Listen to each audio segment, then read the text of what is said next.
Harbaugh on Sports, The Bar, podcast media, radio, audio, and network. Brady and Bruce breaking up. What exactly happened in Tampa? I'm going to tell you why it doesn't matter. Also, going to talk about something that has been controversial for a while now. That's advertisements on sports jerseys. It looks like baseball opening up the door for this. We have some suggestions, advertisements, teams showing up. And before you say it's going to ruin the game or it's going to be a problem, the NBA's been doing it for 7, 8 years now. It's never been more popular. It's not going to have any impact whatsoever, except teams are going to make money. And the more money they make from businesses, the less they take out of you ticket-wise. So it's a smart thing to do. Also, Final Four is here. Coach K, we know he's calling it quits. How much does it matter that he goes out a winner? We'll analyze that as well. Harbaugh on Sports, The Bar. Follow Twitter, Instagram, at Harbaugh on Sports. Harbaugh on Sports, the podcast page. Buzzsprout, Spotify, Apple Podcasts under the heading of The Bar. Also, Harbaugh on Sports, Facebook page. Harbaugh on Sports, the YouTube channel. And HarbaughOnSports.com. Okay. Going to start off with Tom Brady, Bruce Arians. You know, now that Todd Bowles is the new head coach, Bruce Arians is gone. There's discussion whether or not Brady pushed him out. Brady wanted him gone. It wasn't working out between the two of them. Here's the thing. It doesn't matter.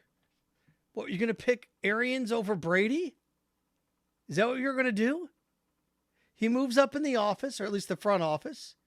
Todd Bowles is the head coach. Well, just so Brady can have his way. Yeah, I mean,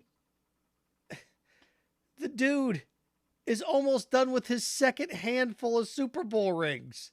So it's just funny. And it's funny because like Dan O'Shaughnessy in the Boston Globe and Ben Valin in the Boston Globe, Boston sports media, I should say, writing articles about, look what Brady's doing. Look, why do Boston fans cheer for him? Look how he manipulates that situation. Only Patriots fans would be miserable with a guy doing it his way and winning. Look, this happens. Sometimes players don't like coaches. They want their own guy in there. What's the other option? This is one of these things that I don't understand what the debate is here. Well, Brady shouldn't be doing that. You're going to pick Bruce Arians over Brady? Where's the logic in that? That reminds me, it's not exactly the same, but, GMs get into these tiffs with coaches. Remember in the 49ers? Trent Baalke and Jim Harbaugh? Well, that set them back about 5 years, didn't it?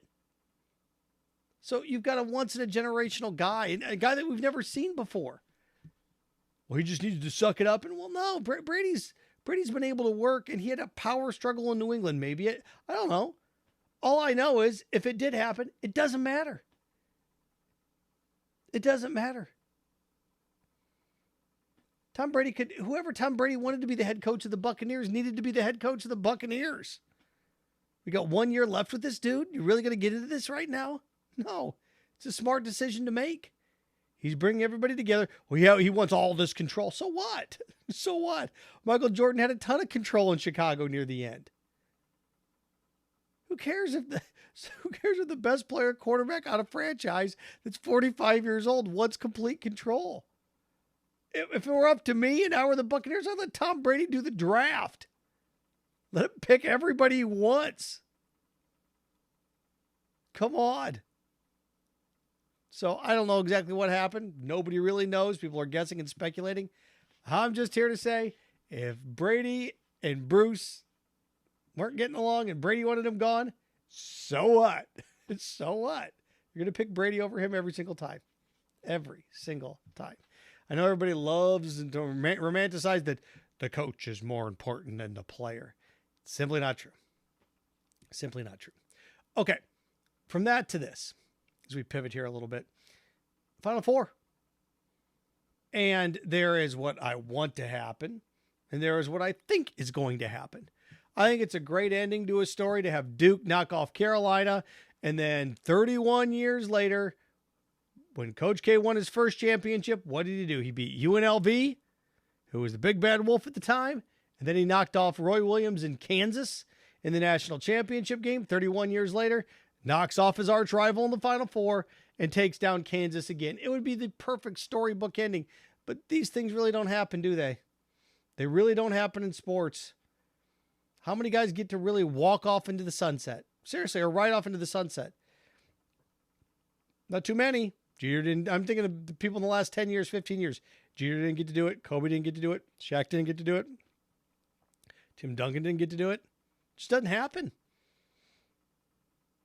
Pick any baseball player. Whoever it may be. Barry Bonds didn't get to do it. It just doesn't happen. These guys don't get to just, it doesn't work that way. Not too many guys get to go out on top. Now, how much of a difference does it make? I don't think it really makes that much of a difference, except in the concept that there are no active coaches that will track him down. With 5, if he has 5 national championships, right?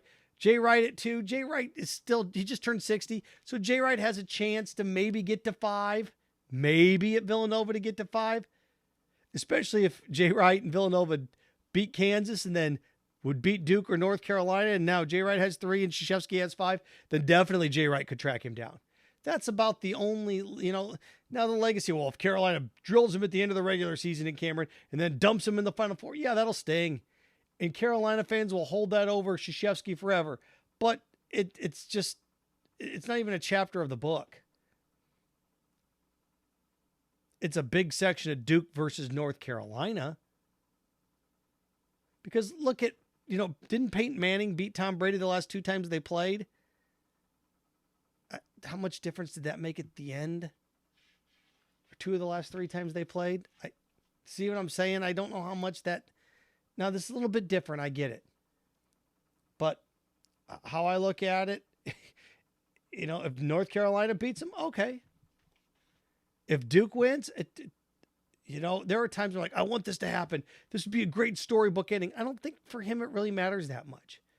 Except, the haters would drive him nuts. I think it means more to the people that hate Duke that he loses than it means happiness to Duke that he wins.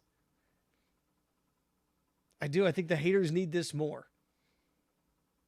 Now, it doesn't matter because on the stage like this is Hubert's first time as a coach. Been there times as a player. The Duke players haven't been there. Duke hasn't been to a Final Four in 6, 7 years. So I don't, and look, North Carolina's been to the Final Four more recently than Duke. That's what's funny about this.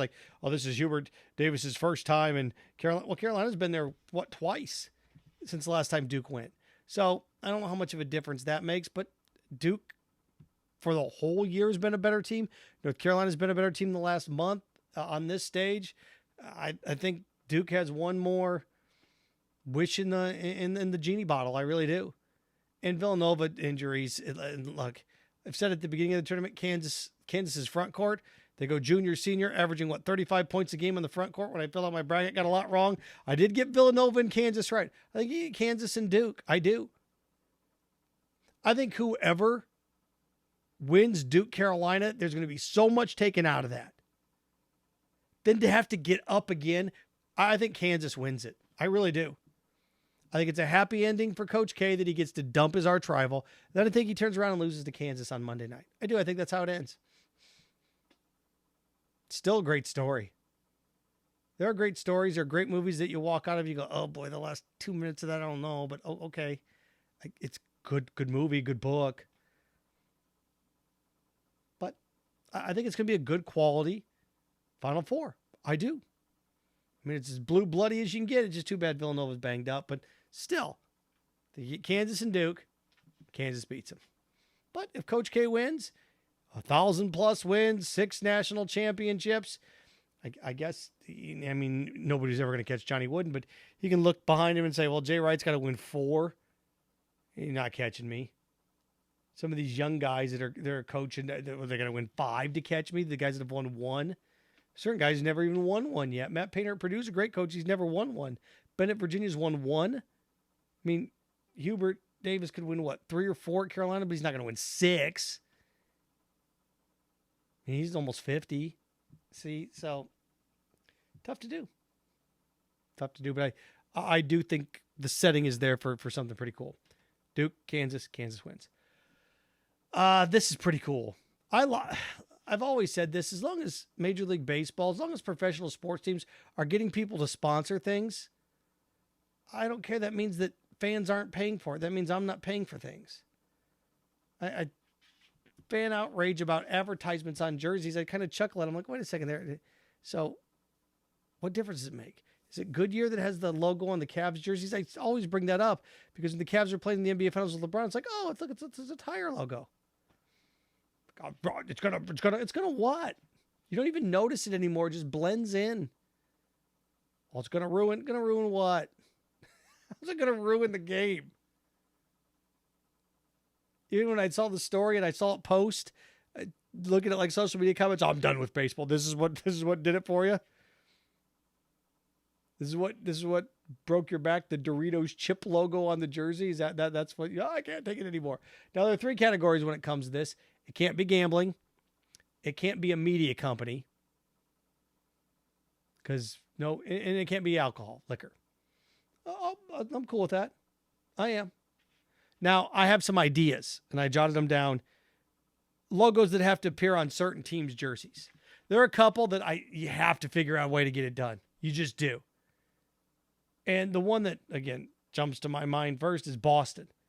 The Red Sox either have to have that Citgo logo or they have to have a Dunkin' Donuts logo, don't they? I mean, if the Red Sox have anything other than the Citgo logo or the Dunkin' Donuts, maybe W.V. Mason, but there's too much going on with that thing. It's too big of one. The Citgo logo is perfect, isn't it? Now, it's a 4x4-inch patch. Now, does it have to be the same color scheme as the jersey? Probably, so it blends in, but yeah. Now, you can't do home and away. It's got to be the same everywhere. So, if I'm the Red Sox, it's got to be Dunkin' Donuts, got to be Citgo. I went down and wrote a couple other ones just because of my nostalgia growing up and watching the Cubs on WGN. I would love to see an Empire Carpet logo. If you're a Cubs fan, you get it, right? 588-2300 Empire? Call today. That's not exactly the number, but I look at either that, because you can't do beer because you think old style, but you can't do beer. United Airlines Chicago, synonymous with that city. So just a couple ideas. I remember the old Phillips 76 commercials when I was a kid. I don't think that really still holds the weight. But doesn't it have to be? I mean, it's not going to be Empire Carpet. United, doesn't it make sense? The Braves, you think it's Coke or Chick-fil-A. It's pretty simple, right? It almost have to be. You're trying to think of brand synonymous. And look, does this take the edge off a little bit of everybody that's all worked up about it? The Yankees have a great opportunity because its headquarters are in New York, and that's Ralph Lauren. That'd be kind of cool, wouldn't it? Wouldn't it cool? It'd be cool to see the Polo logo on a Yankee jersey. That'd work, wouldn't it? I looked at something like the Mets. Pepsi's based in New York. That works too. Again, I wrote all these down. The Rays, there's so many insurance companies, but to me, the Rays would be Publix. I know Tropicana. I know that's the name on the field. I'm trying to get away from whatever the name on the field is. I'm trying to get away from the sponsor, because with the White Sox, you could say U.S. Cellular. I'm like, I really don't want to do that. Miami to me is easy. It's Carnival Cruise Lines or whatever cruise line. So the Marlins would be a cruise line. LA's cool. The Dodgers, because you have SpaceX. You have SpaceX out in LA. So SpaceX on the Dodgers. You got to think big brand, bold brand. And SpaceX could float the bill. Dodgers are going to be expensive. But SpaceX would seem to work there. And then, I wrote on a couple other ones like big cities, what you would be thinking of. Like, pick Texaco for the Rangers, Phillips 66 for the Astros. You could try to trot Minute Maid back into the fold with the Astros as well. I don't know if it would work. I don't, but Minute Maid would be cool to bring that back, at least with Houston. Would be really neat because they played there, but it's not the same. But Chico Bales Bonds is not a real place, so that wouldn't work for the Astros, even though the Bad News Bears played there. But I digress. And then, there's other cities too. You go around America and find, okay, what happens here? What happens there? I mean, think about, there's all sorts of things you can do in Ohio. Detroit, the Tigers. What would you do in Detroit? You'd do Ford Motor, but that's too easy, right? I would love to see a little pizza slice on the Tigers. Pizza. Just some fun things. But as baseball does these logos, it's not going to ruin the game. How? Notice nobody ever can tell you how. They never can tell you how. When something's, Colin Kaepernick's ruining football for me, how? Because he's kneeling. Don't look at it. Well, I can't. You can't what? Don't pay attention. Watch it after the national anthem. There's a Debbie Downer in the room. Get away from him. You're not going to ruin anything for me. You let him ruin it. It's your fault.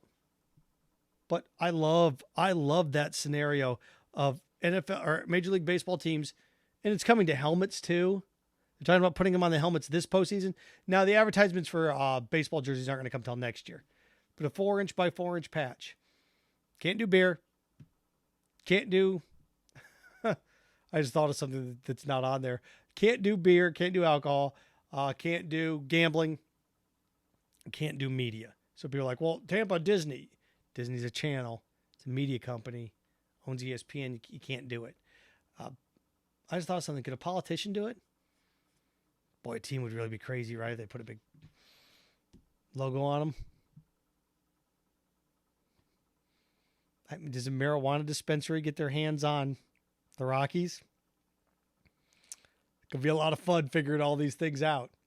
And Vegas doesn't have a team. If they did, then well, casino. No, you can't really do that. But I just wonder if brands that are people, how they fit into the fray. Like, I mean, the Mariners. It's easy to sit there and say Starbucks for Seattle, but there's so many coffee companies, and there's so much out there in the Pacific Northwest that would work. You think about San Francisco and all the restaurants and everything that San Francisco is known for. So San Diego, would you put the zoo on the logo of the Padres? So many things you can do with all this. So I'm interested to see what baseball comes up with. But again, the ones that just stand out to me is, like, it'd be really neat. Like I said, watch the Cubs growing up as a kid to see the Empire Carpet, but that's not going to happen with Chicago. So the Cubs make sense. That's United Airlines Chicago, and the Red Sox, Citgo or Dunkin' Donuts. Ralph Lauren's headquarters in New York. Ralph Lauren polo logo on the Yankees uniform. That's about the way you can make that classy and make that stick. So there you go. There's the podcast for today. Harpon Sports, The Bar. Remember, at Twitter, at Instagram, audio via The Bar, Apple Podcasts, Spotify, and Buzzsprout. Harpon Sports Facebook page, Harpon Sports, the YouTube channel, and of course, harponsports.com. And remember, stay clean, stay focused, stay strong. Frankenstein. Have fun with your friends.